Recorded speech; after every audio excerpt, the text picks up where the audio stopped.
There are years that blur together like pages in a forgotten book, and then there are years that ask you to stop turning the page, to close the cover, to listen. 2025 is one of those years. It does not arrive with fireworks or fanfare. It comes like a bell in the distance, a soft, honest sound cutting through the static of everyday life. If you listen closely beneath the noise of headlines and deadlines, beneath the hum of scrolling thumbs and restless minds, you can hear it. It is the call to wake up, not in the morning, but in your life. We have spent years sprinting on invisible treadmills, trying to outrun the emptiness that follows us like a shadow. We fill our days with motion, our hearts with noise, our minds with comparisons. Yet somehow, we end each night wondering why we still feel so far away from peace. The truth is simple, but unsettling. We have mistaken busyness for meaning. We've been so busy doing that, we've forgotten how to be. But this year could be different. 2025 doesn't need to be another lap around the same old track. It could be the year you finally step off, the year you turn inward and remember what it means to truly live. This is your invitation to pause, to breathe, to look honestly at where you are and whisper the question most people avoid. What am I really doing with my life? It's not an easy question. Most of us avoid it because deep down we already know the answer. We sense that we've been living on autopilot, pulled by expectations, chasing approval, wearing masks to fit roles that never truly belonged to us. And yet the Buddha once said, "What we think, we become."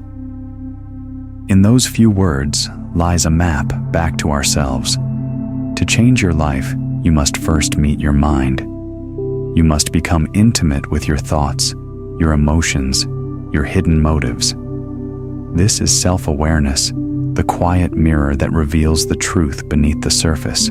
Without it, we drift through life reacting instead of living, performing instead of being. Picture a man standing before a river at sunrise. The current glimmers with gold, but he only sees the reflection of his own restlessness. Every ripple distorts his image, and he mistakes the movement for clarity. That's how we live, trying to understand ourselves through the surface of chaos. But when the man grows still, when he stops splashing, the reflection returns whole. That is the first lesson of awakening. Peace is not something you chase. It's what appears when you stop running. The modern world has taught us to measure ourselves in output and productivity, as if the worth of a human soul could be calculated in data. But self-awareness asks something different. It asks you to measure not how much you've done, but how deeply you've lived. Not how far you've gone, but how present you've been along the way. Close your eyes for a moment. Listen, beneath the hum of machines, the chatter of the mind, the heartbeat of ambition, there's another rhythm. It's slower, older, quieter. It's the rhythm of simply being alive. Awareness means coming home to that rhythm. Perhaps this is what the Buddha meant when he spoke of mindfulness, not a technique, not a hobby for the spiritually curious, but a remembrance. To be mindful is to stop living as a stranger, inside your own skin. It's to feel the air in your lungs and know it for what it is, the world breathing you. When you begin to pay attention, you start to notice how much of your life has been lived elsewhere in the past, replaying what you can't change, or in the future, rehearsing what may never happen. You see how your attention leaks out through screens, how your peace dissolves in comparison, how your joy shrinks beneath the weight of perfection. Awareness doesn't judge any of this. It simply illuminates it, and light once seen can't be unseen. In one old Zen story, a monk was asked what enlightenment felt like. He smiled and said, "When hungry, I eat. When tired, I sleep." The student laughed, thinking it a joke, but the monk only nodded quietly, as if to say yes. The truth is that simple and that difficult. Awareness turns the ordinary into the sacred, not because life changes, but because you finally see it as it is. Think of a candle in a dark room. When the flame flickers, shadows dance wildly on the wall, and you mistake them for monsters. But when the flame steadies, the shadows calm too. The room hasn't changed, your seeing has. That is the miracle of mindfulness. Yet awareness is not escape, it's engagement. It is not about sitting cross-legged and floating above your problems. It's about learning to see them clearly, without the distortion of fear or desire.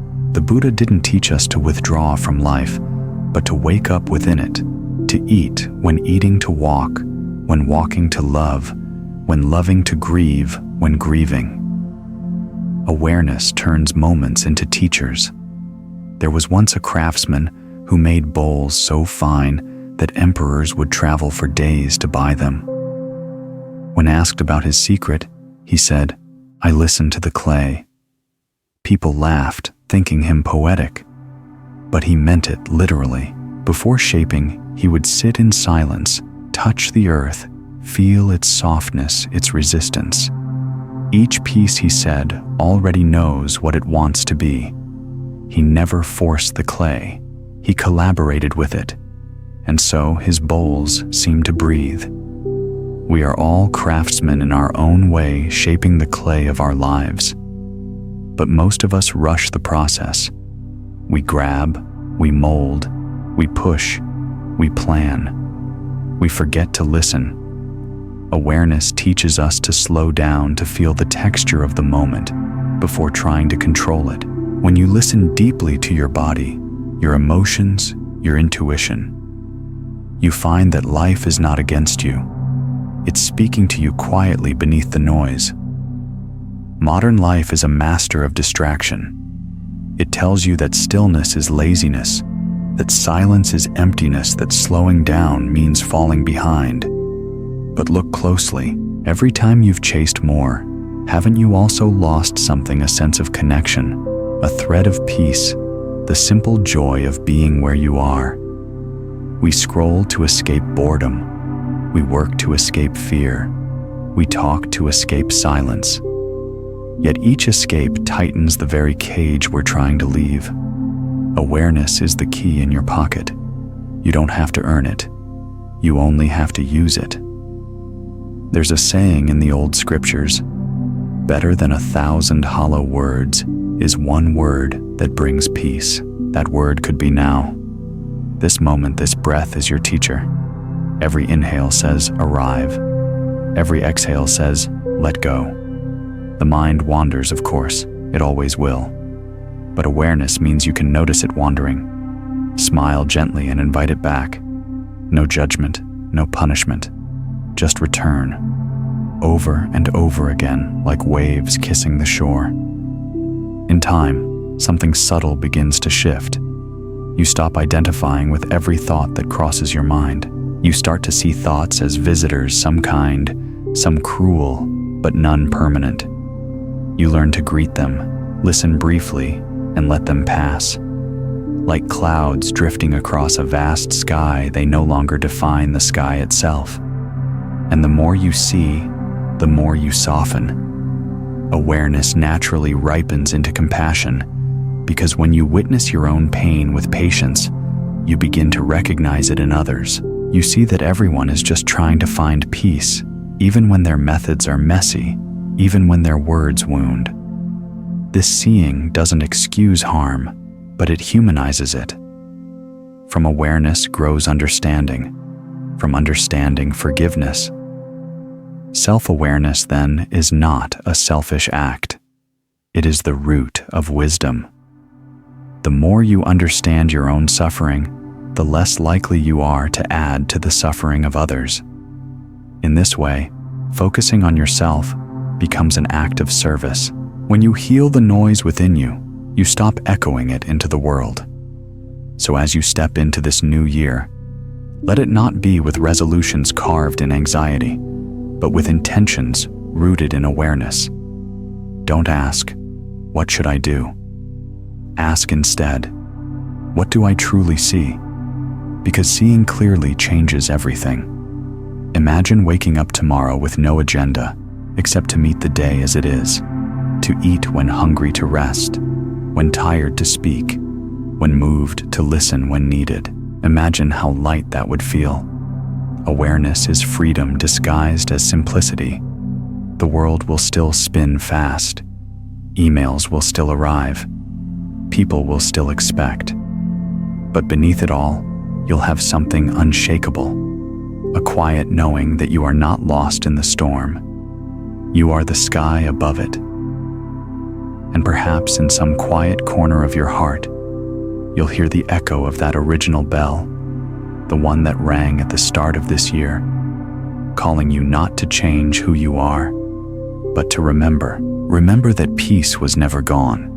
It was only buried beneath attention given elsewhere. Remember that clarity is your birthright. Remember that awareness is not something to achieve. It's what remains when you stop trying to be someone else.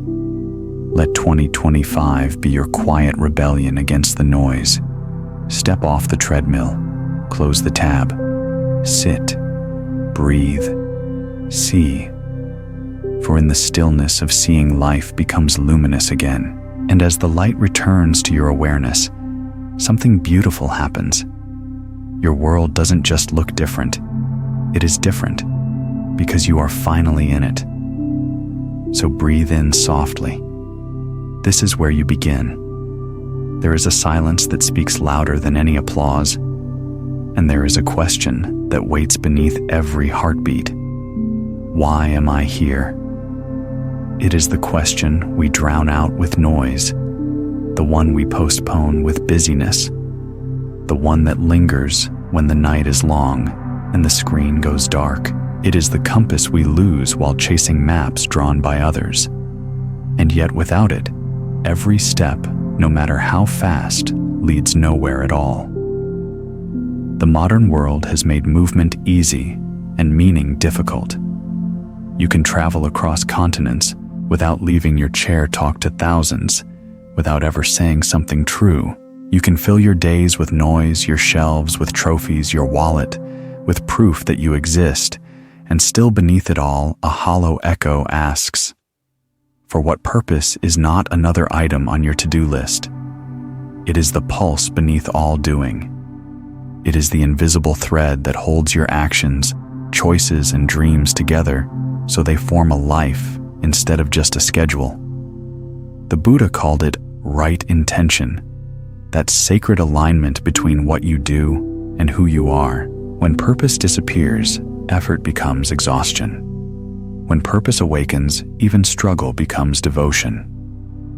Imagine for a moment that you are standing at the center of a vast forest. Dozens of trails stretch in every direction, each one marked by signs: success, security, fame, approval, comfort. The signs are shiny, persuasive. You begin down one path, then another, but something always feels off. The ground shifts. The trees whisper, "Not this way," until one day, tired and unsure, you sit. You listen. And in that stillness, another sign appears, not on a tree, but within your own chest. It reads, truth. That is where your why lives, not outside, not in titles, not in expectations, but deep within, waiting for you to remember.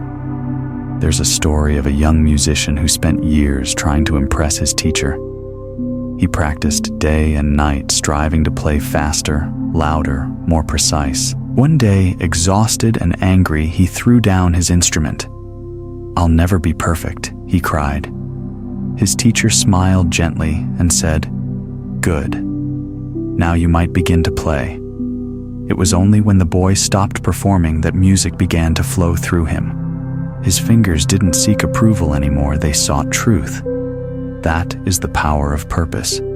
It turns effort into art. Finding your purpose is not about chasing some grand destiny. It's about listening to the quiet pull that has always been there. It's the feeling that arises when you do something, and time disappears when you speak, and your words come from somewhere deeper than thought when you act, and something inside you whispers, "Yes, this is it." We often mistake passion for purpose, but passion is only the spark. Purpose is the flame that sustains it. Passion can be loud, emotional, temporary. Purpose is steady, patient, quiet. It's what keeps you going when the applause fades, when progress is slow, when no one else understands. The Buddha once said, "Your work is to discover your work, and then with all your heart to give yourself to it." He did not mean your job, your career, or your brand. He meant your dharma, your sacred alignment with truth. In this new year, ask yourself, not what you should do, but what makes your heart honest.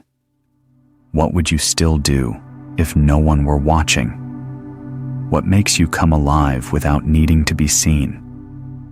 Those questions are not luxuries. They are lifelines.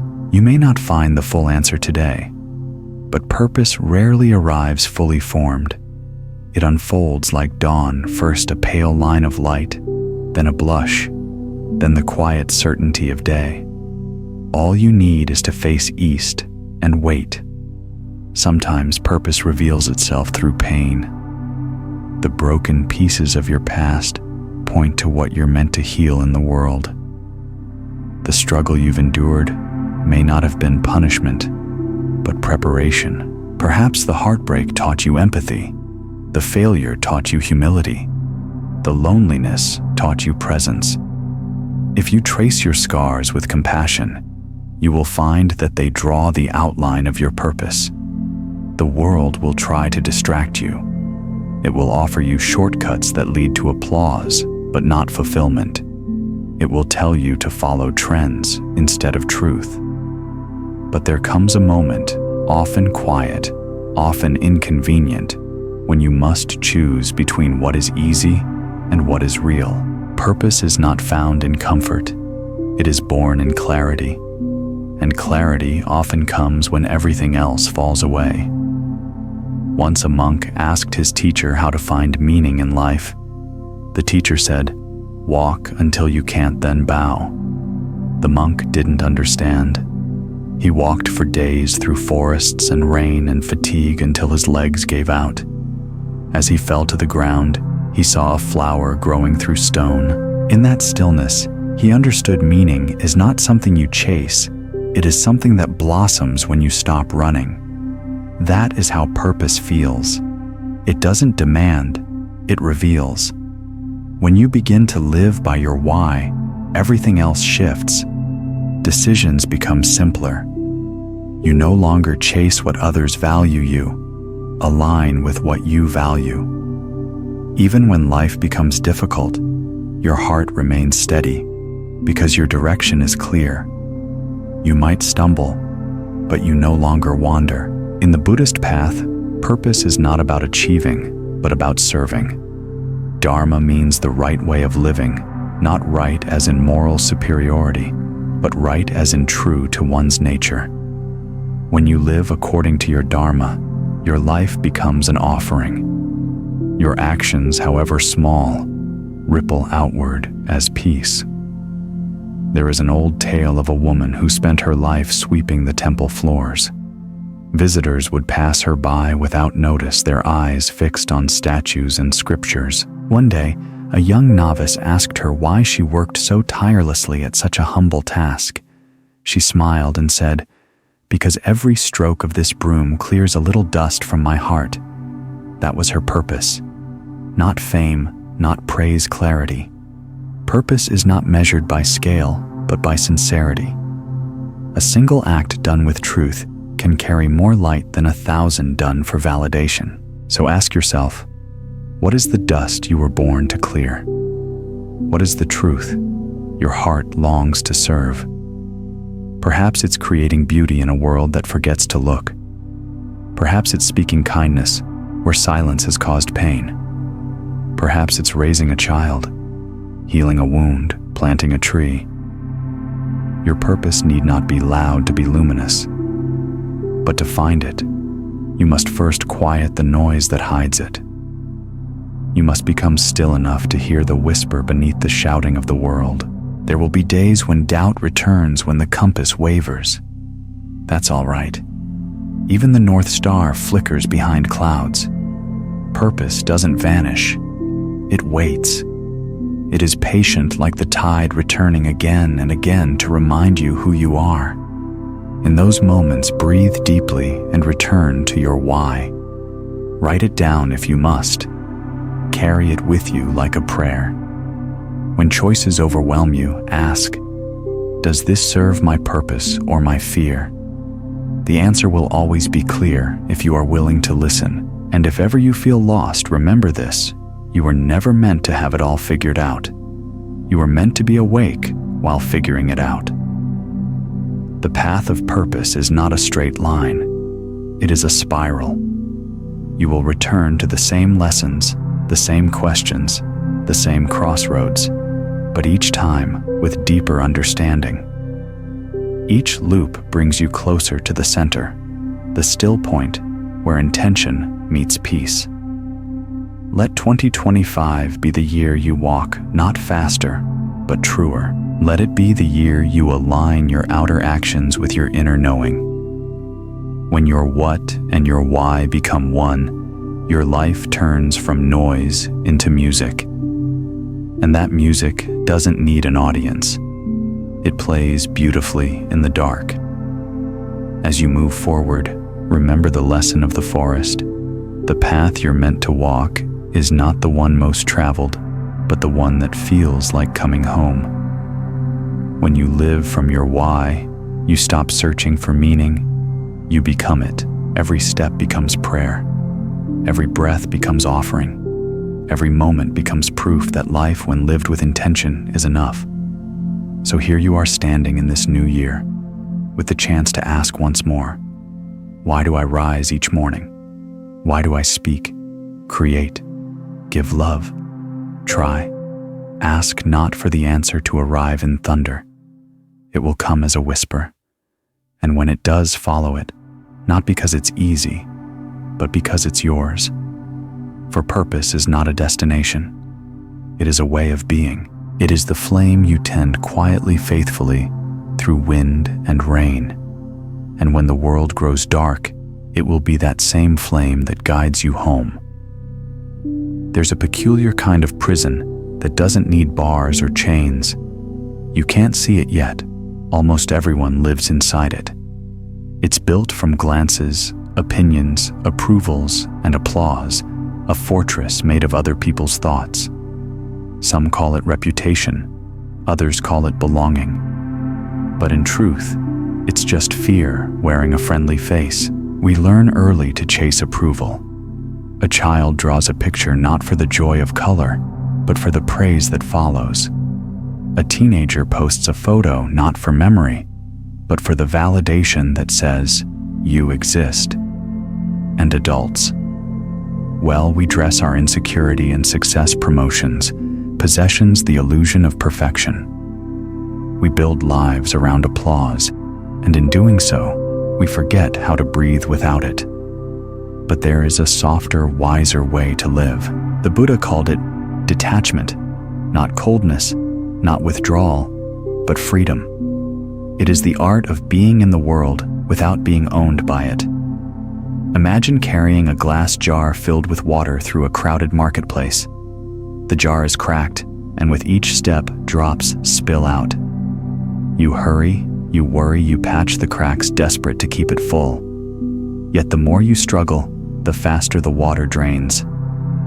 That jar is your self-worth when it depends on others' approval. No matter how hard you try to hold it together, it keeps leaking through the cracks of expectation. Letting go doesn't mean you stop caring.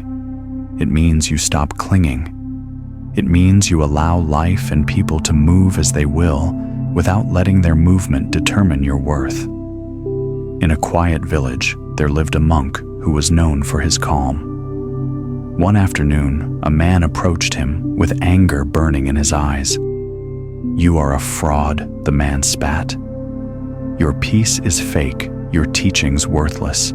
The monk listened, smiled gently, and said, "If someone offers you a gift and you do not accept it, to whom does the gift belong?" The man was silent. Then said the monk, "So it is with your anger." The monk didn't reject the insult, he simply refused to pick it up. Detachment is like that. It's the awareness that not every emotion, opinion, or judgment deserves entry into your mind. You can hear without absorbing, see without reacting, and stand steady even when others tremble around you. In this age of constant connection, detachment feels radical. Our devices keep us tethered to the thoughts of millions, strangers, critics, algorithms, each one pulling at the fragile threads of our attention. We are measured by hearts and numbers, and we confuse digital validation for real love. But likes fade, trends vanish, and the applause that once filled you will one day fall silent. What remains when the noise disappears? That is who you are. There is deep peace in realizing that you need no audience to be enough. Sometimes detachment begins with small acts, choosing not to reply to an unnecessary argument, logging off when the world feels too loud, taking a walk without your phone, without a soundtrack, without the need to share it later. These small pauses are not acts of rebellion, they are acts of remembrance. You are remembering that your worth was never up for debate. The Buddha once said, "Peace comes from within. Do not seek it without." It sounds simple, but in practice, it requires courage. Because when you stop chasing approval, you must face the silence it leaves behind. And in that silence, all the insecurities you once hid beneath others' praise begin to surface. But this too is healing. You begin to see that the love you were begging for from the world is the love you've withheld from yourself. Letting go is not an instant act. It's a lifelong practice. It's learning again and again to loosen your grip when the heart wants to cling. It's saying, "I release you not just to people, but to the versions of yourself you once needed others to confirm." Detachment doesn't numb you, it liberates you. It allows you to love without losing yourself to give, without keeping score to serve, without seeking recognition. When you detach, you don't stop feeling. You stop fearing the loss of what you feel. In one monastery, the students asked their teacher how to live without attachment. He took them to a river and said, "Hold this water in your hands." They tried, but the water slipped through their fingers. The teacher smiled, scooped up the river in his palms for a moment, and then let it fall back. "To hold it too tightly is to lose it," he said. "To let it pass through you is to feel its coolness without pain. That is the essence of letting go, to experience fully, then release gently." So how do we practice this in our noisy modern world? We begin with awareness. Notice how often your choices are shaped by what others might think. Notice the subtle tension in your body when you anticipate judgment, the way your voice changes when you perform rather than speak. Awareness breaks the trance. You start to see how deeply you've been wired to seek validation, and in that seeing, you begin to loosen the knot. Then replace approval with alignment. Instead of asking, "Will they like this?" ask, "Does this feel true?" When your actions align with your values, peace replaces performance. The applause of others becomes irrelevant because your soul is already clapping quietly within you.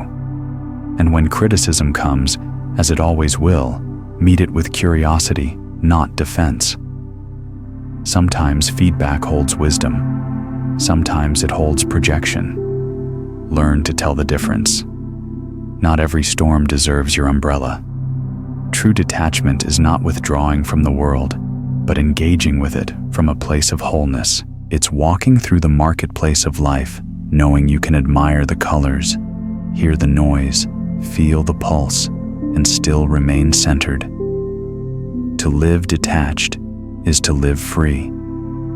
It means you can appreciate beauty without needing to own it, love people without trying to possess them, and give your best without demanding that the world notice.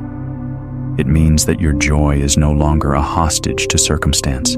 There will always be people who misunderstand your peace, who mistake your calm for apathy, your silence for weakness. Let them. You are not responsible for their interpretation of your stillness. The tree does not explain its shade. The river does not justify its flow. They simply are, and in being, they serve. Let 2025 be the year you practice that kind of freedom. The year you stop building your worth out of borrowed opinions and start carving it from inner truth. When you detach from the need to be liked, you discover the deeper pleasure of being real. When you stop trying to please everyone, you create space to please your soul. And when you release the grip of external validation, you find the quiet joy that was waiting inside you all along, the joy of simply being enough. So tonight, before you sleep, sit in silence for a moment. Ask yourself, who am I when no one is watching? Who am I when no one is clapping? Breathe into that answer, feel its simplicity, feel its peace. And as you breathe out, imagine releasing the weight of 1,000 invisible eyes. The judgments, the comparisons, the expectations, all of them drifting away like dust in the wind. What remains is lightness. What remains is truth. You are no longer the jar leaking in the marketplace. You are the river itself, flowing free and whole. Let that be your freedom. Let that be your peace. There are moments in life when the world feels like it's spinning too fast, when plans unravel, people change, and the ground beneath you shifts without warning. In those moments, the mind races to control what cannot be controlled. You try to stop the tide with your hands, to catch the wind in your palms, to force life into obedience. But life, like water and wind, was never meant to be possessed. It was meant to be witnessed, guided, understood. The Buddha once said, "Peace comes from within. Do not seek it without." This is not a poetic comfort, it's a practice. It's a reminder that while the waves may rise, the ocean remains vast and calm beneath them. To focus on what you can control is to stop fighting the storm and instead become the one who steers gently through it. Imagine yourself as a small boat on a great sea. The sky darkens, the wind howls, and waves strike from every side. Panic whispers, "Control the storm," but wisdom answers, "Control the sail." You cannot stop the waves, but you can steady your oar. You cannot calm the wind, but you can adjust your course. And in that simple act, choosing what is within your reach, you rediscover your power. So much of our suffering comes from trying to manage what lies beyond our grasp: other people's opinions, the passage of time, the outcome of plans we cannot see through. We wrestle with the world, believing that if we just push harder, think smarter, work longer, we can bend reality to our will. But the truth is, humbler, softer. Peace isn't found in domination. It's found in surrender. Not the weak surrender of defeat, but the wise surrender of alignment. There was once a young monk who struggled to meditate. His thoughts stormed through him like thunderclouds, and he grew frustrated. One day, his teacher placed a bowl of water before him and said, "Stir it." The monk swirled the water until it churned with bubbles and ripples. "Now," said the teacher, "see your reflection." The monk squinted. "I can't." he replied. "It's too disturbed." The teacher nodded. "Then wait." Slowly, as the water settled, the monk's reflection returned clear, still whole. "You cannot see the truth," the teacher said, "when you are busy shaking the bowl." The same is true of life. The more we fight the uncontrollable, the more turbulent our inner world becomes. But when we stop stirring, when we stop reacting to every ripple, the reflection of truth returns. Look at your own life. How often do you spend energy on what you cannot change? A partner's silence, a company's decision, a stranger's opinion, a future that hasn't arrived. Each time your mind stirs the bowl, hoping that movement will create peace. But peace is not born from movement. It's born from awareness. The moment you pause and breathe, the water begins to settle. To focus on what you can control is not apathy, it's intelligence. It means you conserve your strength for where it truly matters. Your thoughts, your choices, your reactions. The world may throw storms your way, but the helm of your ship remains in your hands. There's a story of a traveler who came upon a broken bridge. He sat down, furious, lamenting the delay. "Why must this happen to me?" he cried. Hours passed, anger rising, energy wasted. Then, another traveler arrived, took a breath, and began building a raft. The river didn't change, but the outcome did, because one chose to fight the obstacle and the other chose to respond to it. You cannot control the bridge, but you can always build your raft. This year, let that be your practice. When you face uncertainty, ask yourself, is this within my power? If yes, act with clarity and courage. If not, release it with compassion. The Buddha called this right effort the balance between wise action and gentle acceptance. The modern world glorifies control. We are taught to manage everything, our image, our future, even our emotions. But control is a mirage. What we truly have is influence, and influence begins with attention. Where attention goes, energy flows. So ask yourself, where am I placing my attention today? On problems or possibilities? On what's missing or what's present? On what others think or on what I can give? When you focus inward, life begins to shift outward. The chaos doesn't disappear. It simply loses its power over you. You stop reacting, start responding. You stop grasping, start growing. It takes courage to live this way, to accept that not everything can be fixed, that some endings are sacred, that some pain has purpose.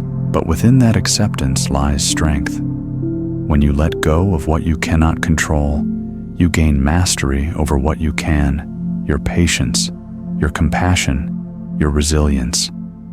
In a small monastery nestled between mountains, a wise teacher once told his students, "Every morning I sweep the courtyard, not to keep it clean, but to keep myself clear." The students were confused. "But Master," they said, "the wind will bring leaves again tomorrow." The teacher smiled. "Yes," he replied, "and tomorrow I will sweep again." That is the essence of peace, doing what you can, letting go of what you can't, and returning each day with the same gentle resolve. The wind will always blow. The world will always change. But your practice, your presence, your patience, these are yours to hold. When storms come, remember this. Your calm is not weakness. It is wisdom. It is the understanding that life moves with or without your permission. To resist it is to suffer. To flow with it is to awaken. This doesn't mean you give up ambition or stop caring. It means you root your ambition in equanimity. You learn to give your best effort without demanding a specific result. You pour yourself fully into the moment, then release it to the universe. action without attachment, that is the path of freedom. There will be times when people misunderstand your peace. They will call it indifference. But stillness is not apathy. It is clarity. It is the power to choose your response rather than be ruled by reaction. When anger arises, you can choose patience. When fear arises, you can choose trust. When loss arrives, you can choose gratitude for what was. That is mastery, not control over the world, but control over your heart. Try this simple reflection tonight. Recall one thing that went wrong today, something that stirred your peace. Now ask yourself gently, could I have controlled it? If the answer is no, breathe out and let it dissolve. If the answer is yes, plan one small step to act differently next time. Then sleep in peace, knowing you've done enough. Life will continue to surprise you. It will bring beauty and difficulty in equal measure. But the more you align with the rhythm of what is, the less it hurts when things change. Because you no longer expect permanence, you see everything as a wave rising and falling, appearing and vanishing in its time. To live like this is to live awake. You stop grasping for certainty in an uncertain world and instead anchor yourself in something deeper presence. You learn to trust the unfolding, even when it doesn't match your plans. You begin to realize that the same hands that shaped the storm also shaped you, and perhaps, just perhaps, they know what they're doing. So when life shakes you, as it inevitably will, remember the monk's bowl. Stop stirring. Let the water settle. Your reflection will return. Your clarity will come back. And when it does, you'll see that the world never needed to calm down, you did. This year, let your mantra be simple. I choose my response. I choose my peace. I choose my growth. Because peace is not the absence of storms. It is the ability to stand steady within them. And when the wind rises again, and it will smile softly, adjust your sail and whisper to yourself, this too is my practice. There comes a time in every journey when the road forks. One path glitters with promises, success, applause, recognition. The other is quieter, sometimes overgrown, its destination unclear. Most people choose the shining road, believing brightness means safety, that noise means meaning. But sooner or later, every traveler learns the loudest path rarely leads home. To live with peace is to live in alignment, to let your actions echo your values, your choices reflect your truth. It sounds simple, but in practice, it's one of life's greatest challenges. For in a world that celebrates speed over sincerity, it takes courage to move slowly and honestly. There's a subtle ache that grows when what you do no longer matches who you are. You feel it in the quiet hours when achievement feels hollow, when your reflection seems both familiar and foreign. The Buddha spoke of right action, one step of the Noble Eightfold Path, as the art of living with integrity, of choosing deeds that arise not from desire or fear, but from compassion and understanding. Integrity in its purest form is inner peace made visible. Imagine your life as a string of lanterns stretching across the dark. Each lantern represents a choice. When your choices align with your deepest values, the light is steady, guiding you through uncertainty. But when you compromise those values, when you say yes out of guilt, stay silent out of fear, or chase what your heart resists, the lanterns flicker. The path grows dim, and you begin to stumble, not because the world is cruel, but because you've wandered away from your own light. We live in an age that mistakes busyness for purpose and ambition for authenticity. We trade our values for convenience, our peace for productivity. We become experts at pretending. But pretending has a cost. Every time you betray your truth for approval, something inside you withers a small, quiet part that once believed you were here for something more. Living in alignment is the way back to wholeness. It begins not with grand gestures, but with small, honest acts. Saying no when you mean no. Speaking truth when silence would be safer. Choosing kindness even when no one will thank you for it. These are the revolutions that happen quietly in private moments where the soul decides to be free. There was once a woman named Hannah who spent her youth climbing ladders, academic ladders, corporate ladders, social ladders. Each rung promised happiness, and for a while the climb itself kept her alive. But one evening, sitting in her high-rise office, long after everyone else had gone, she felt something she couldn't name, a hollow ringing, as if her soul were knocking from inside, asking to be let out. That night, she walked home under a sky of scattered stars. The air smelled like rain, and in that quiet, she remembered something she had forgotten, the joy she once felt teaching children to read. The next day, she resigned, not out of rebellion, but out of remembrance. Years later, her hair silvered and her hands wrinkled. She said, "It wasn't courage that changed my life. It was honesty." Alignment feels like that, less like fireworks, more like a sigh of relief. You stop performing. You stop negotiating with your conscience. You return to the simple rhythm of being yourself. Buddhist philosophy teaches that suffering often arises from dukkha, the dissonance between how things are and how we wish them to be. When our actions betray our values, we create that same dissonance within ourselves. It's the friction of the soul grinding against its own truth. But when we act in harmony with what we believe, that friction dissolves. Life begins to flow again. Living in alignment doesn't mean perfection. It means congruence, the outer reflecting the inner. The way you speak, mirroring the way you think. The way you work, resonating with the way you care. It's not about being flawless. It's about being whole.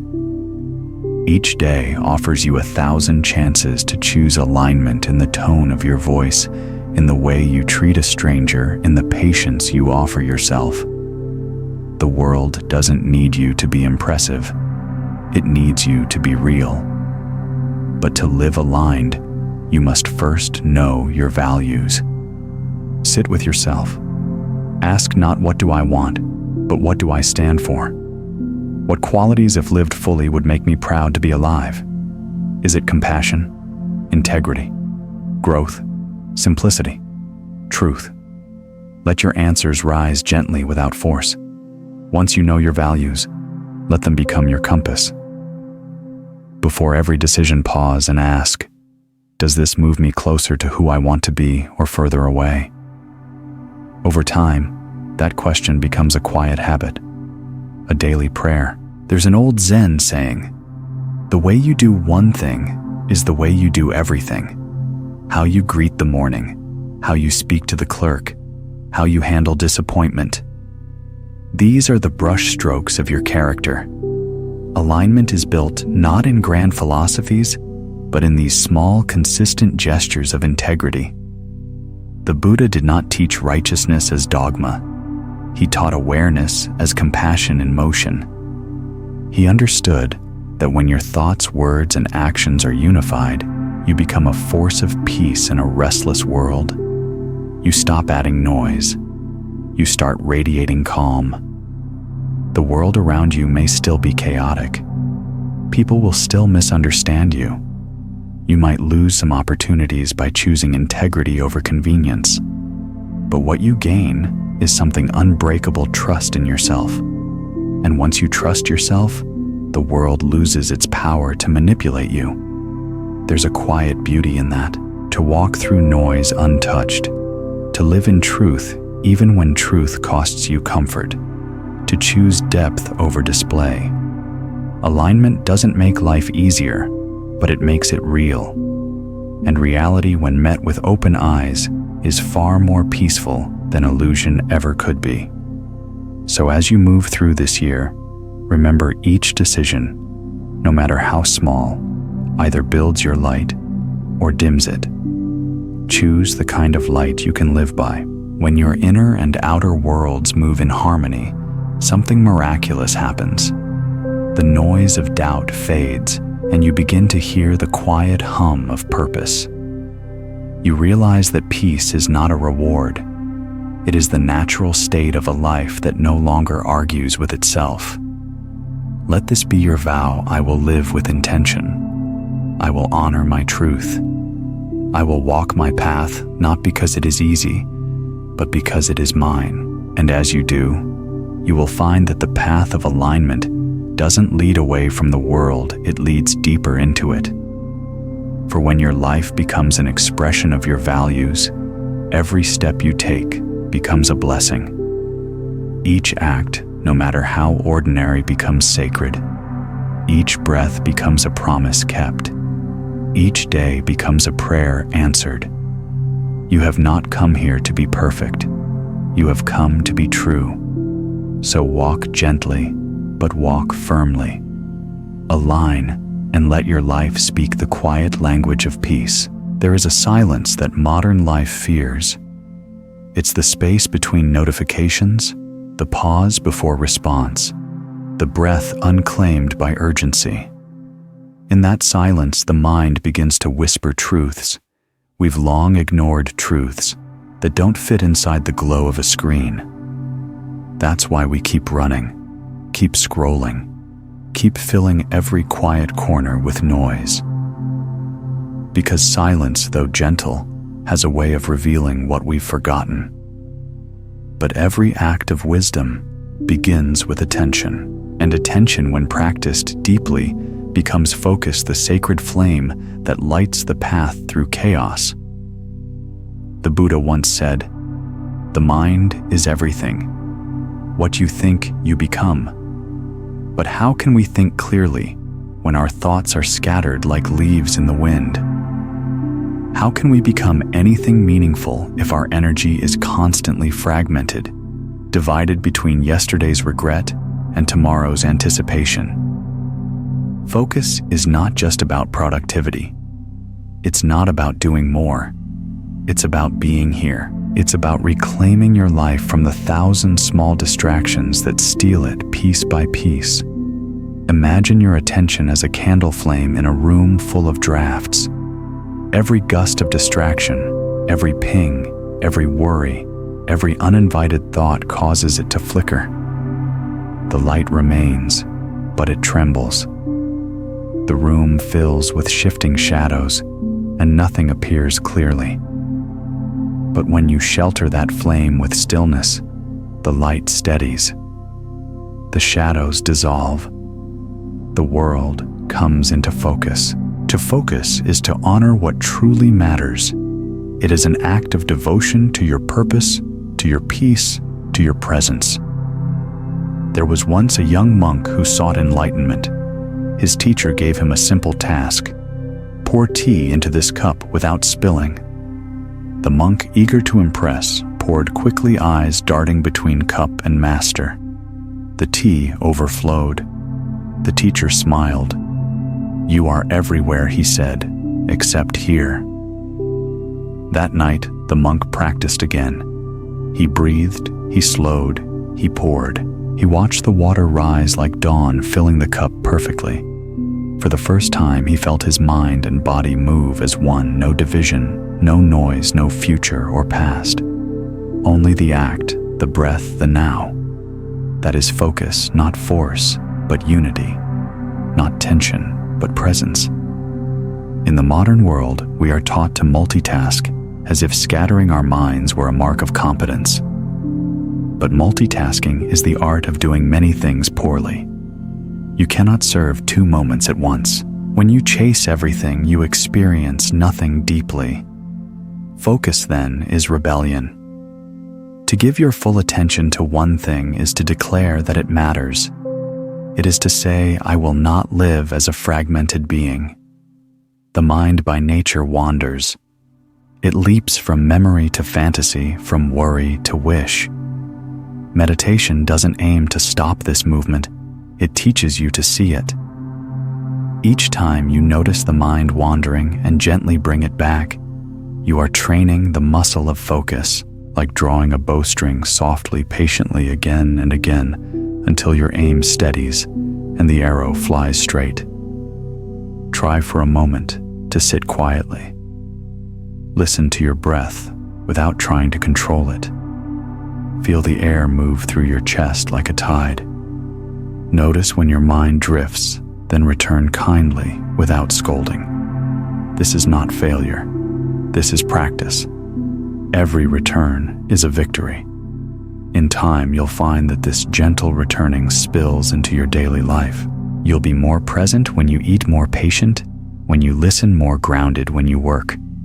The world won't slow down, but you will stop being dragged by it. There's an old saying, when you walk, walk. When you eat, eat. It sounds simple, almost trivial, yet it contains the essence of focus. Most of us eat while planning walk, while worrying talk, while rehearsing our next line. We live half a moment ahead of ourselves. Focus calls us back. It says, be where your feet are.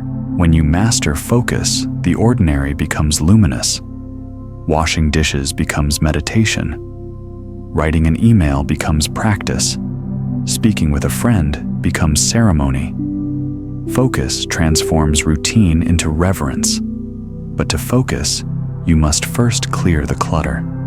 Not just the physical clutter on your desk, but the mental clutter of obligations that aren't truly yours. Every yes you give to something meaningless steals time from something sacred. Protect your focus like a monk guards his bowl, grateful, careful, unwilling to let the world fill it with noise. Technology is a gift, but only when used consciously. Without awareness, it becomes a thief, slipping seconds from your pocket until whole years are gone. Choose how you engage. Turn off what distracts. Create sacred boundaries around your attention. Let silence become your friend again. The Buddha taught sati mindfulness as the art of remembering to remember where you are, to remember what you're doing, to remember that this moment, fleeting and precious, is the only one you truly have. When your mind is scattered, life feels heavy. You lose yourself in unfinished tasks and unsatisfied wants. But when your focus gathers, even the simplest action feels complete. You realize that peace was never in the future. It was always in the attention you bring to the present. There was once a craftsman who built bridges. When asked how he could work for hours without tiring, he said, "Because I only build the piece beneath my hands." That is focus, not thinking of the whole span, not fearing the next stone, but giving everything to this one moment of creation. In 2025, let that be your discipline to do one thing at a time and to do it fully. Let each action be an offering. When you speak, speak completely. When you rest, rest without guilt. When you love, love with your whole attention. The world will continue to tempt you with speed. It will tell you that you are falling behind if you stop, that the horizon is slipping away. But the truth is this: there is no horizon. There is only this step, this breath, this beat of the heart. Focus brings clarity, and clarity brings peace. Each time your mind drifts toward the noise of the world, return to your flame. Protect it. Feed it with stillness, not chaos. Focus is fragile at first, but as you nurture it, it becomes strong enough to withstand any wind. And when you live this way, attentive, anchored, awake, you begin to notice something miraculous. Time expands. A single minute feels full again. The The smallest joys, the sound of rain, the warmth of tea, the rhythm of footsteps become infinite. You no longer rush through life, you inhabit it. So let this be your vow: I will live with presence. I will tend my sacred flame. I will give the gift of my full attention to this one precious moment. Because when your focus is whole, your life is whole. And in that wholeness lies the peace you've been seeking all along. There will come a day when something you counted on will vanish. A friendship, a certainty, a plan. Life will tilt, the air will change, and suddenly the world will seem unfamiliar. You'll wonder how something so stable could shift so fast. It's in moments like these that the heart learns what the mind forgets. Nothing lasts forever. Everything changes, and that is both the heartbreak and the healing of existence. The Buddha called it anicca, impermanence, not a punishment, but a truth.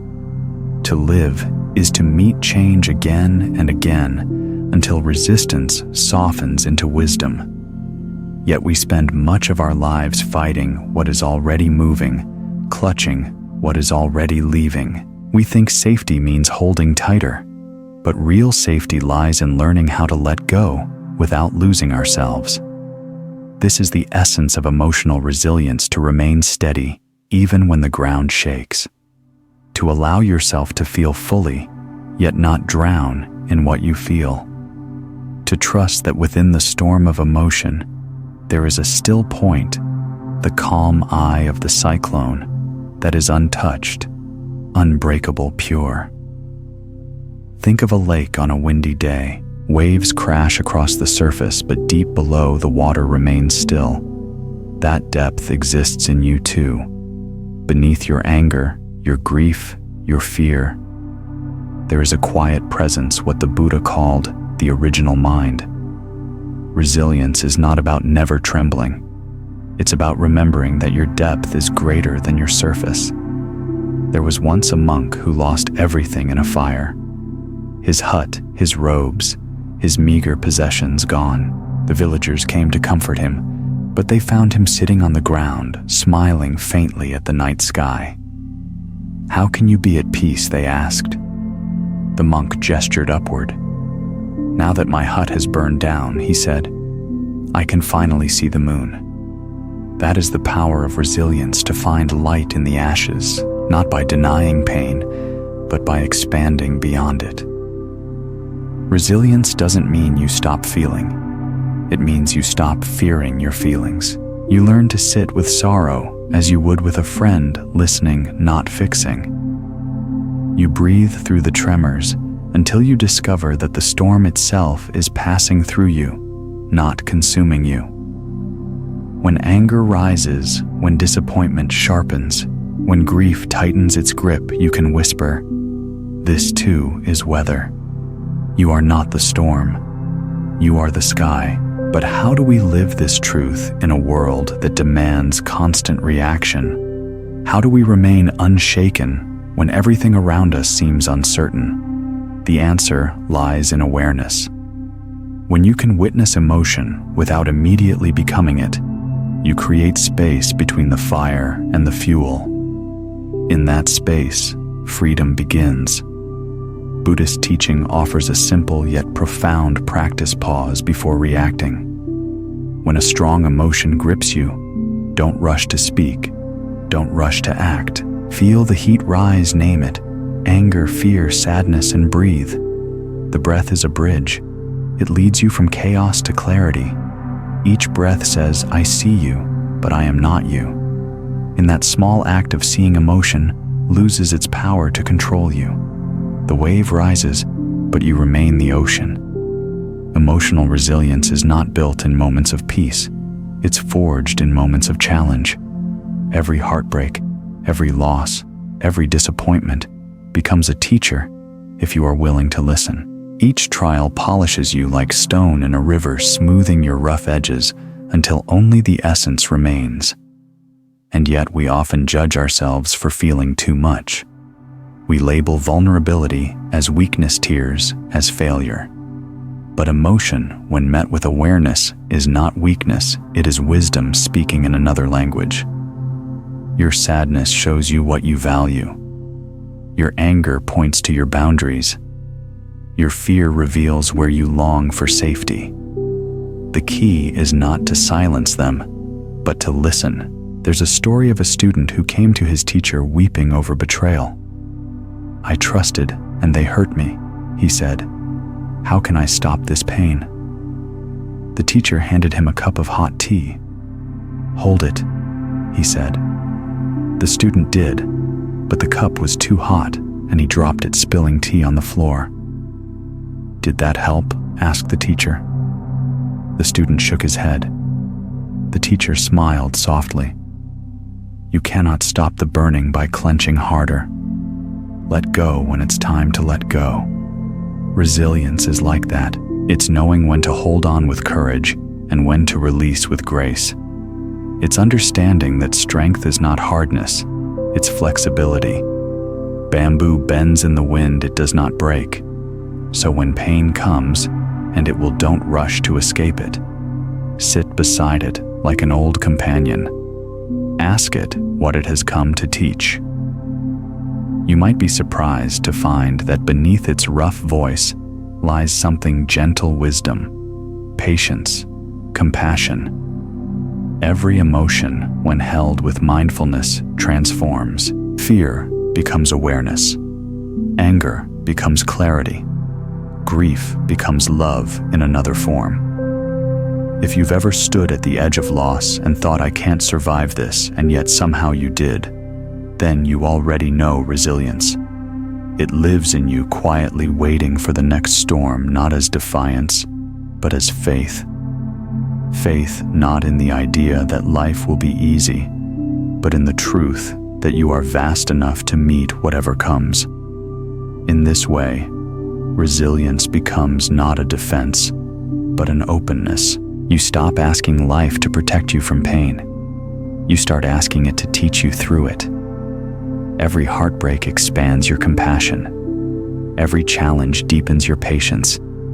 Every ending becomes the soil for something new to bloom. So breathe. When emotions surge, let them move through you like wind through trees. Let them sing their song and then pass. Do not dam the river. Let it flow. The stillness you seek is not the absence of waves, but the grace to ride them. This is how the wise live, not by avoiding storms, but by learning to dance in the rain. They understand that nothing can truly break them because they have stopped clinging to what can be broken. In 2025, let this be your practice. When the world trembles, be the one who breathes. When anger spreads, be the one who listens. When fear rises, be the one who stands still. This doesn't mean you won't hurt. It means you won't drown. Resilience is a sacred trust between your heart and the universe. It says, "No matter what comes, I will stay open. I will stay kind. I will stay awake. And when the next storm passes, as it always does, you will step out, not smaller, but softer. Not weaker, but wiser. Not untouched, but transformed. The lake will calm. The reflection will return. The moon will rise again. You will see that nothing was ever taken from you that you truly needed. The storms were never meant to destroy you. They came to reveal the depth of your sky. Let your mantra for this season be simple. I am the sky. I let the clouds pass. For peace is not the absence of pain. It's the faith that pain cannot define you. Be unshaken, not because the world is gentle, but because you are grounded in something deeper than the world. Some flowers bloom in sunlight. Others, like the lotus, rise from mud. The lotus does not curse the darkness that surrounds it, nor shrink from the water that conceals it. It simply grows patiently, silently, until one day it breaks the surface and meets the light. The world marvels at its beauty, but few remember where it began. Growth. Real growth is like that. It rarely happens in comfort. It unfolds in the murky waters of confusion, in the quiet ache of disappointment, in the long nights when you are forced to sit with yourself and see what remains when everything else fades. The Buddha said, "With our thoughts, we make the world, and in that single truth lies the secret of transformation. What you nurture in your mind becomes the life you live." When we hear the word growth, we often picture progress, an upward line, a steady climb, the triumphant arrival at something better. But spiritual growth is different. It is less a climb than a deepening. It's not about reaching higher places, but about rooting yourself more firmly in truth. You grow not by adding more, but by letting go of what keeps you small. Life will test you. It always does.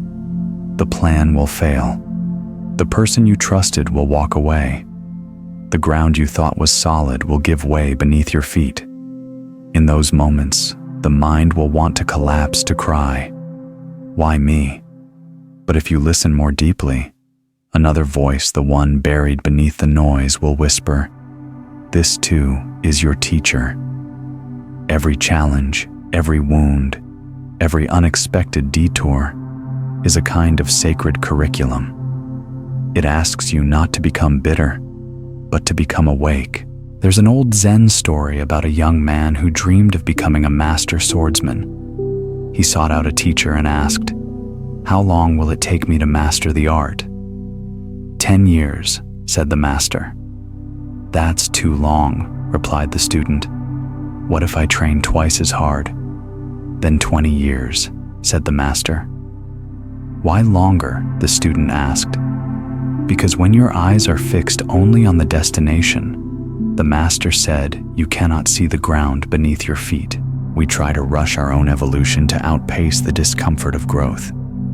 But transformation moves at the pace of awareness. You cannot force a seed to bloom by pulling on its stem. The work is to tend the soil, trust the process, and let the flower find its own timing. To cultivate growth is to shift your relationship with difficulty. Instead of asking, "How do I get rid of this pain?" ask, "What is this pain teaching me?" When you can meet challenge with curiosity rather than resistance, it begins to dissolve its sharpness. Pain loses its power to define you and becomes instead a portal to wisdom. The Buddha taught that suffering arises from attachment, our refusal to accept impermanence, our belief that things should be other than they are. But when we embrace change as natural, suffering softens. The mud no longer feels like punishment. It feels like preparation. Imagine standing in a heavy rainstorm. You could curse the rain, run for shelter, resent its cold touch, or you could lift your face to the sky and realize that the same rain that drenches you is also nourishing the earth, filling rivers, feeding roots. Nothing in nature is wasted. The same is true for your life. Every storm that touches you is watering something unseen within. Growth asks you to trust this unseen. It asks you to believe that every setback is an invitation, that every fall is a bow before wisdom. There's a Japanese art called kintsugi, the practice of repairing broken pottery with gold. The cracks are not hidden, they're illuminated. The object becomes more beautiful for having been broken. You too are a kind of kintsugi vessel. The places where you've cracked, the losses, the mistakes, the heartbreaks, are not your shame. They are the seams through which light enters. When you begin to see your challenges not as obstacles, but as offerings, growth becomes inevitable. You start to greet difficulty with gratitude, saying, "Ah, here is my next teacher." And slowly, the mud beneath you becomes the foundation of your strength. Modern life rarely celebrates this kind of slow growth. It glorifies achievement speed and constant reinvention. We are told that if we're not improving visibly, we're failing. But real growth often looks like stillness. It happens beneath the surface, invisible but profound. A seed doesn't look like a tree. Healing doesn't look like progress. Silence doesn't look like success. But these are the conditions where transformation begins. So if this year finds you in darkness, in uncertainty, in the thick mud of life, don't despair. The lotus doesn't bloom. Despite the mud, it blooms because of it. To cultivate a growth mindset is to trust that even this, especially, this is part of your unfolding. It means seeing yourself not as broken, but as becoming. When failure comes, bow to it. When success comes, bow to it too. Both are temporary. Both are teachers. Growth doesn't play favorites. It simply asks that you keep learning. You may fall 100 times, and that's all right. Each fall polishes the stone a little more. Each failure refines your vision. Each heartbreak stretches the heart wider for love to flow through. The Buddha said, "Just as a snake sheds its skin, we must shed our past again and again." Growth is the shedding of what no longer fits, the old fears, the old stories, the identities that once kept you safe, but now keep you small. It is the willingness to be raw again, to be uncertain again, to begin again. In the quiet hours of your life when progress feels invisible and patience feels impossible, remind yourself, even in stillness, roots are growing. And one day, when the timing is right, you will emerge from the water and open to the sun, not because you forced it, but because you trusted. Let your mantra be this: I am growing even here. I am learning even now. The mud is not my enemy, it is my teacher. When you live this way, nothing can truly defeat you. Every challenge becomes nourishment. Every ending becomes a seed. Every struggle becomes a prayer. And like the lotus, you will bloom, not in spite of the darkness, but through it. There's a moment, quiet and almost invisible, when holding on becomes heavier than letting go. You feel it not in your mind, but in your chest, that subtle ache that tells you the season has changed. Yet we hesitate. We cling to what's familiar, even when it hurts, because the unknown feels colder than the pain we know. We hold on to people who have already left, to dreams that have already ended, to versions of ourselves we've already outgrown. But everything in nature is teaching us the same lesson: to let go is to live. Trees shed their leaves so that new buds can form. Rivers surrender to gravity so they can find the sea. Even the breath, your most constant companion, is a cycle of release. You cannot inhale if you never exhale. Life is built on letting go. The Buddha said, "You only lose what you cling to." And in that truth lies freedom, and also the challenge. For clinging is our most human reflex. We cling to love, to control, to identity, to certainty. We want life to stay still in a world made entirely of motion. Imagine holding a rope that's burning in your hands. Your instincts tell you to grip tighter to save what's slipping away.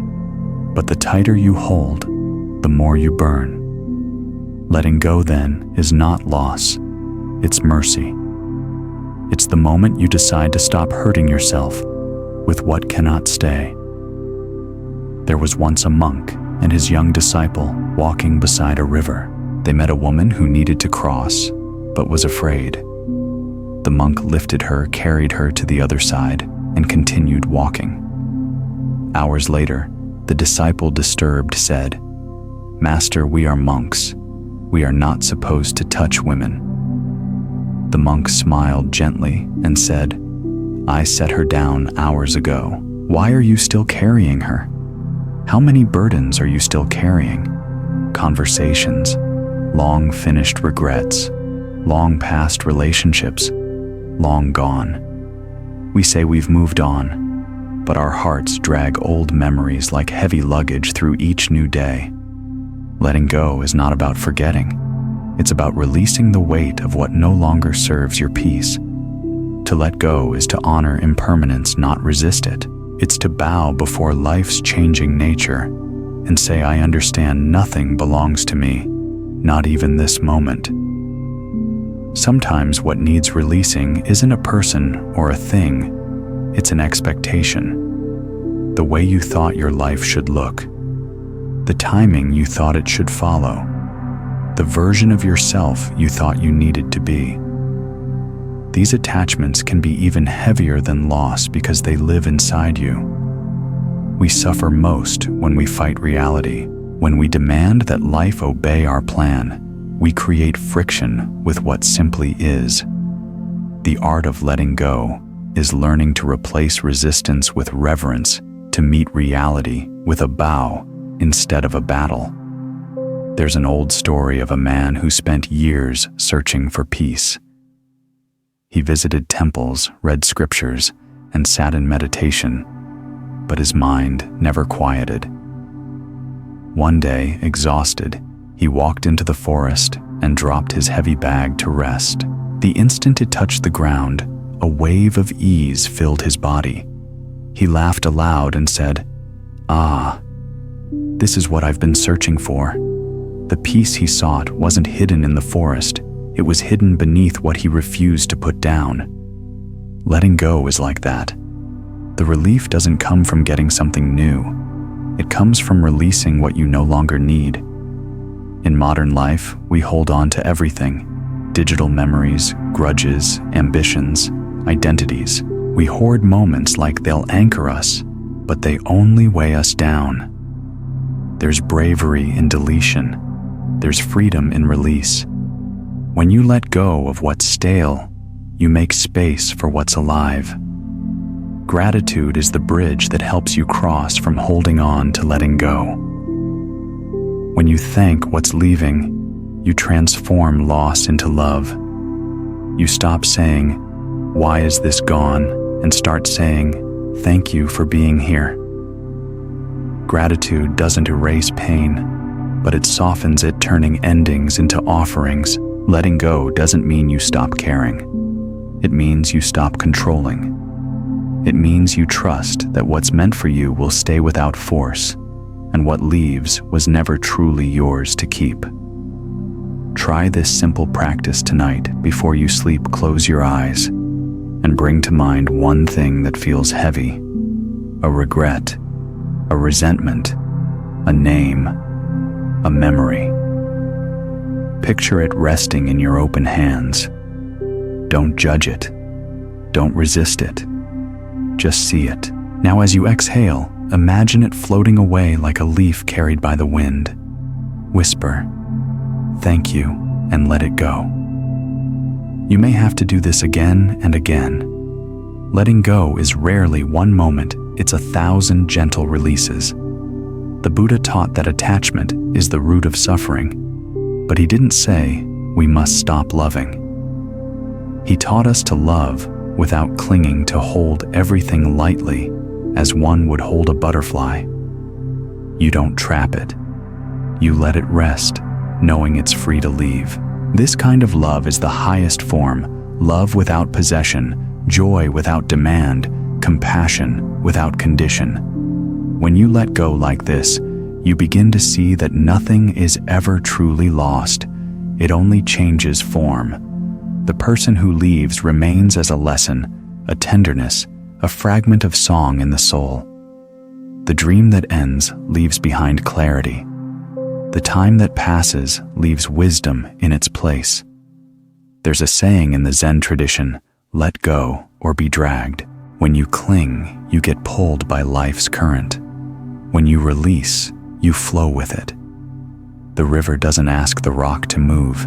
It simply finds its way around it. Be like the river. Let your peace be stronger than your need to control. Sometimes we imagine that if we let go, everything will fall apart. But look closer.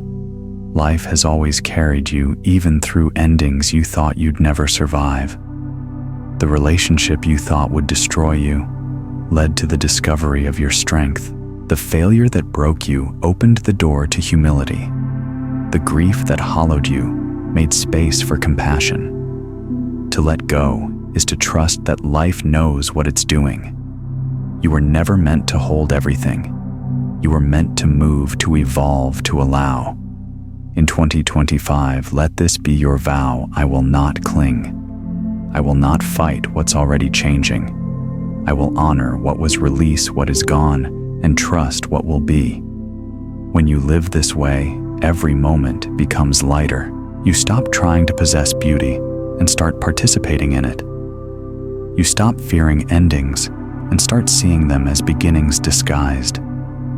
Letting go at its heart is love in motion. It is the love that says, I bless this even as it leaves. So breathe out one more time. Feel the air leaving your body, effortless, natural, inevitable. That's all letting go is, the exhale of the soul. You are not losing. You are clearing space for peace, and peace, once it finds you, will never ask you to hold on. It will simply ask you to breathe. There's a kind of light that doesn't come from lamps or stars, a quiet human light that glows from within someone who has stopped pretending. You recognize it immediately. It doesn't need to speak loudly or shine brightly. It simply is. It's the radiance of authenticity, the still fire of someone who lives aligned with truth. In a world obsessed with influence, true leadership is not about commanding others. It's about embodying peace. It's about being so rooted in presence that your very being reminds others of their own. The Buddha never called himself a ruler or savior. He called himself a guide, one who had walked the path and could point the way, but never force a step. That is the essence of authentic leadership, to live your truth so completely that it becomes a map for others to find theirs. We spend much of our lives trying to prove ourselves, to be seen, to be admired, to be followed. But the irony is, the more we chase admiration, the further we drift from authenticity. When your worth depends on the eyes watching you, you become a performer instead of a presence. You speak to please instead of to share truth. You act to impress instead of to serve. Real influence, the kind that lasts beyond applause, is born not from ambition, but from alignment. It's what happens when you no longer need to convince anyone of who you are. You simply are. Think of the bamboo tree. For years after being planted, it shows no growth above the soil. To the impatient eye, it looks dead.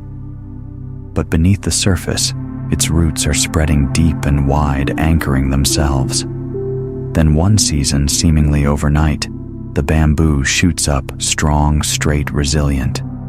It didn't grow in a day. It simply became visible all at once. Your own growth is the same, quiet, unseen, rooted in patience. When you live authentically, you are tending the roots not for show, but for stability. And when the time comes, your presence will rise naturally, unforced, unpretentious, strong enough to weather storms. Leadership, in the Buddhist sense, begins with self-mastery. How can you guide others if you are lost within yourself? How can you bring peace to the world if you are at war within your own heart? The first step is not to inspire others. It's to be deeply honest with yourself. Ask quietly, am I living in harmony with what I teach? Do my actions echo my words? Does my life reflect my truth? When the answer is yes, there is no need for slogans or speeches. People will feel your sincerity. Even silence becomes a kind of teaching. There's a story of a monk who lived on the edge of a bustling village. Each morning, he swept the same patch of ground outside his hut. He never preached, never corrected, never tried to lead. But over time, the villagers began to notice his peace. Some started sweeping their own courtyards in the morning, copying his ritual. Others began to sit quietly before work, breathing as he did. Without ever intending to, the monk transformed the village not through effort, but through example. You lead best when you stop trying to lead. Authentic presence is contagious. When someone lives fully as themselves, it gives permission for others to do the same. Your calm steadies those who are restless. Your kindness softens those who are guarded. Your integrity inspires those who have forgotten their own. This is how the light spreads, not by preaching, but by being. And yet authenticity takes courage. It asks you to stop hiding behind roles and masks. It asks you to show up with your imperfections visible. The ego fears this transparency. It whispers, "You must appear strong." But strength without vulnerability is just armor, and armor blocks both arrows and affection. True strength is soft enough to feel humble enough to admit mistakes, brave enough to be seen as you are. In a world of performance, honesty is revolutionary. To live authentically is to trust that your truth is enough, even when it's quiet, even when it's different, even when no one claps. The Buddha's light wasn't a miracle. It was mindfulness lived consistently. He ate when hungry, walked when walking, rested when tired. He embodied the peace he taught. That's what made his presence transformative.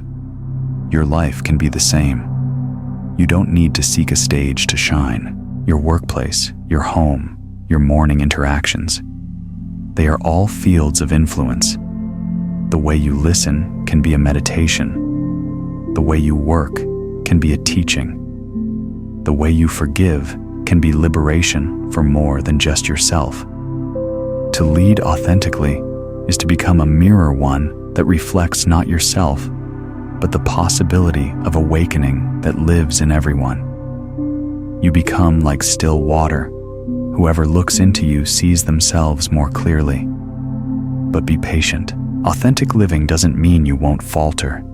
You will stumble, lose your way, doubt your path. That's part of being human. The key is to return again and again to the center. Each return polishes your presence a little more until even your scars begin to shine with compassion. There's a saying, when the student is ready, the teacher appears. But sometimes the teacher isn't someone else.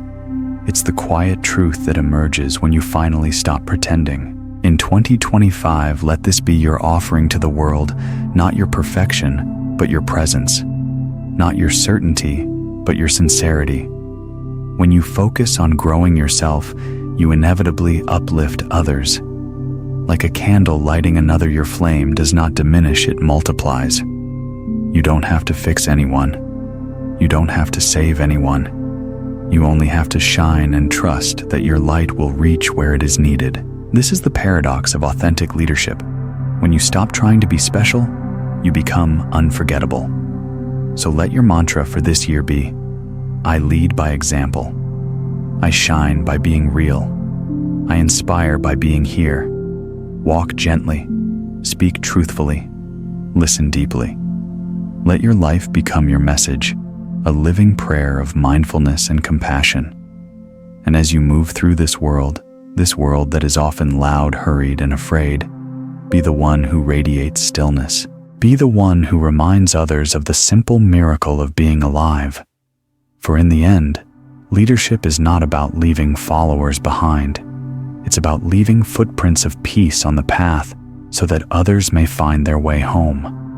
Be that light, quiet, unshakable, true.